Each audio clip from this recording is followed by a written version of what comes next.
Hello friends, कैसे हैं आप सब। आशा करती हूँ कि सब लोग अच्छे होंगे और मज़े में होंगे। फ्रेंड्स, आज मैं आप सबके सामने एक नए टॉपिक के साथ प्रस्तुत हुई हूँ। यूजुअली हम लोग जब ट्रैवलिंग की कभी बात करते हैं प्रेग्नेंट लेडीज़ के लिए, तो बहुत सारे थॉट्स माइंड में आते हैं कि जाना चाहिए कि नहीं जाना चाहिए, क्या हम इग्नोर कर सकते हैं, या हम चले जाएँ तो क्या करें, या हम क्या क्या चीज़ों का ध्यान रखें जिससे कोई दिक्कत ना हो। तो आज इन्हीं सब दुविधाओं को जो कि प्रेग्नेंट लेडीज़ के मन में होती हैं, दूर करने के लिए मैंने एक वीडियो बनाया है, जिससे हम अपनी प्रेगनेंसी को सेफ़ रख सकते हैं ट्रैवलिंग के दौरान। तो चलिए शुरू करते हैं। फ्रेंड्स, वैसे तो मैं ये एडवाइस करूँगी कि जो भी प्रेग्नेंट लेडीज़ होती है, अगर ट्रैवलिंग के बारे में सोच रही हैं, वो भी जब लॉन्ग जर्नी हो, तो उन्हें वो इग्नोर ही करना चाहिए। लेकिन ऐसे बहुत सारे रीज़न होते हैं जिसे हम इग्नोर नहीं कर सकते। कुछ भी हो सकता है, घर में किसी अपने की शादी होना, या जो वर्किंग लेडीज़ होती हैं उनको डे टू डे लाइफ में ट्रैवल करना, या बहुत से मेडिकल रीज़न की वजह से किसी अपने के पास जाना। तो हमें कुछ ऐसे अनवांटेड रीज़न्स हो जाते हैं जिसको हम इग्नोर नहीं कर पाते और हमें ट्रैवल करना ही पड़ता है। तो हम जब ऐसा डिसीज़न लेते हैं कि हमें ट्रैवल करना है, तो बहुत चीज़ें होती हैं जो हमें ध्यान रखनी चाहिए, क्योंकि ट्रैवलिंग के साथ साथ आपको ये नहीं भूलना चाहिए कि आप प्रेग्नेंट भी हैं, तो आपको अपनी प्रेगनेंसी भी सेफ़ रखनी है। तो हम क्या कर सकते हैं, बेसिकली जो प्रेगनेंसी के फ़र्स्ट 2-3 मंथ्स होते हैं, उसमें थोड़ा सा ज़्यादा ख़तरा होता है, क्योंकि मिसकैरेज के चांसेस होते हैं, किसी को वॉमिटिंग होती है, क्योंकि आपके हार्मोन्स चेंज होते हैं। तो इस टाइम पे आपको ज़्यादा प्रिकॉशन लेना है। और जो आपका जो थर्ड ट्रिमेस्टर होता है, जो आपका लास्ट 7 to 9 मंथ होता है, उस टाइम भी आपको ज़्यादा सावधानी बरतनी है, क्योंकि आपको अर्ली डिलीवरी के चांसेस बढ़ जाते हैं। जो आपका सबसे सेफ़ पीरियड होता है, वो होता है आपका सेकंड ट्रिमेस्टर। तो हाँ, आप इस ट्रिमेस्टर में आप प्रेगनेंसी को सेफ़ रखते हुए आप ट्रैवल कर सकते हैं। तो चलिए मैं बताती हूँ आपको कि ऐसे कौन से 4-5 तरीके हैं जिनसे आप अपनी प्रेगनेंसी को सेफ़ रख सकते हैं।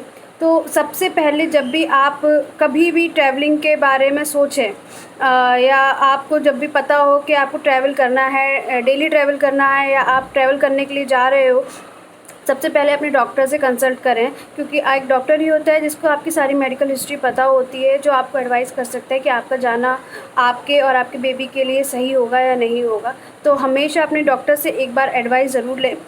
डॉक्टर से प्रिस्क्रिप्शन ज़रूर लें कि अगर आपको आपकी ट्रैवलिंग के दौरान कोई प्रॉब्लम होती है, तो आप उस समय क्या कर सकते हैं। तो अपने डॉक्टर से कंसल्ट ज़रूर करें, और आपके डॉक्टर का जो प्रिस्क्रिप्शन है वो अपनी ट्रैवलिंग के दौरान हमेशा अपने पास रखें। दूसरी चीज़, आप जहाँ भी जा रहे हो, वहाँ का वेदर आप चेक कर लें। उसी के अकॉर्डिंग आप अपने जो अप्रैल्स है, मतलब जो आपके कपड़े हैं, जूते हैं, उनको ध्यान में रख के, उस मौसम को ध्यान में रखते हुए वो लें, उनको पैक करें। जो भी हाई हील्स वगैरह के शूज़ हों, उनको अवॉइड करें। जो भी फैशनेबल टाइप्स कपड़े हों, उनको अवॉइड करें, उसको नहीं रखना है। आपको केवल अपनी हेल्थ को ध्यान में रखते हुए ही कपड़े रखने हैं। देन आप जहाँ भी जा रहे हो, वहाँ के आसपास के मेडिकल स्टोर या आसपास कोई डॉक्टर हो, उसकी इन्फॉर्मेशन हमेशा अपने पास रखें, कि अगर बाय चांस कोई इमरजेंसी आ जाए तो आप तुरंत ही उनको कांटेक्ट कर सकें। कभी ऐसा ना हो कि इमरजेंसी आ गई और आपको पता नहीं है कि किसको कांटेक्ट करना है। तो आप जो नंबर्स हैं मेडिकल स्टोर के, और आसपास जो आपके डॉक्टर हैं, जो वहाँ आप जा रहे हैं डेस्टिनेशन के, वो आप अपने पास रखें, क्योंकि आजकल तो नेट पे सब मिल जाता है कि आप जहाँ जा रहे हो, कहाँ रुकोगे, उसके आसपास कौन सा हॉस्पिटल है, कौन सा अच्छा डॉक्टर है। या फिर आप अपने डॉक्टर से भी बहुत बता सकते हैं, वो भी आपको एक रेफरेंस दे सकते हैं। देन आप अपने पास ज़्यादा से ज़्यादा पानी रखिए। आपको अपने खुद को हाइड्रेट करना है, प्यासा बिल्कुल भी नहीं रहना है। अपने पास फ्रूट्स रखिए और पानी रखिए। खाने का कुछ ना कुछ एक आइटम ज़रूर रखिए पूरी ट्रैवलिंग के दौरान, क्योंकि आपको थोड़े देर में कुछ खाना बहुत ज़रूरी है, वो खाते रहना है, अदरवाइज़ आपको डिहाइड्रेशन की प्रॉब्लम हो सकती है। आप जहाँ जिस भी मोड से जा रहे हो, कि आइदर आप ट्रैवल आप ट्रेन से कर रहे हो, या आप फ़्लाइट से कर रहे हो, या आप अपनी खुद की कार से कर रहे हो, तो आप हमेशा कोशिश ये कीजिए, अगर आप कार से कर रहे हैं तो आप फ्रंट वाली सीट पे बैठिए, ड्राइवर के बगल वाली सीट पे बैठिए, और सीट बेल्ट हमेशा लगा के रखिए, और सीट बेल्ट हमेशा अपने स्टमक के नीचे लगाइए, ऊपर नहीं लगाना है। अगर आप फ़्लाइट से जा रहे हैं तो आप ऐसी सीट चूज़ कीजिए जो आपके रेस्ट रूम के बगल में हो, और आप थोड़ी सी फैली हुई सीट हो जिसमें आप आसानी से अपने पैरों को फैला के बैठ सकते हैं। बस का ट्रैवल बिल्कुल भी अवॉइड कीजिए, क्योंकि बस में बहुत ज़्यादा जर्क लगने के चांसेस हैं। तो आई वुड से कि आप बिल्कुल भी बस से ना जाएं। और अगर ट्रेन से जा रहे हैं तभी भी आप रेस्ट रूम या जो टॉयलेट्स होते हैं उनके बगल वाला ही कोच प्रेफर करें बैठने के लिए, और ऊपर वाली सीट पे बिल्कुल मत बैठिए, लोअर सीट पे ही बैठना होगा आपको।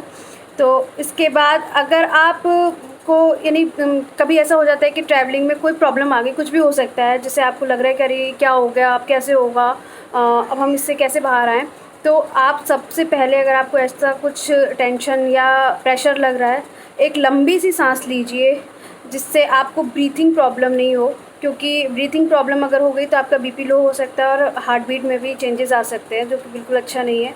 तो आप लंबी सांस लीजिए, अपने आप को स्ट्रेस फ्री रखिए, पॉजिटिव रखिए, ताकि आपको कोई टेंशन ना रहे, और छोटी छोटी सांस लेकर अपनी सांस को बाहर निकालिए, अंदर लीजिए, और अपने आप को कूल रखिए, जिससे आप टेंशन फ्री भी रहेंगे, स्ट्रेस फ्री भी रहेंगे, और कोई भी प्रॉब्लम होगी आप इजीली उसे हैंडल कर पाएंगे। सो फ्रेंड्स, ये कुछ छोटी छोटी फ्यू टिप्स थी जिनको आप अगर अपनी ट्रैवलिंग के दौरान कहीं भी जा रहे हो उससे पहले अगर आप इसको फॉलो करेंगे तो आई वुड से कि आपकी प्रेगनेंसी और ट्रैवलिंग दोनों ही बहुत सेफ़ होंगी, और आप बहुत सेफली तरीके से ट्रबल फ्री होकर अपने डेस्टिनेशन पे पहुंच जाएंगे।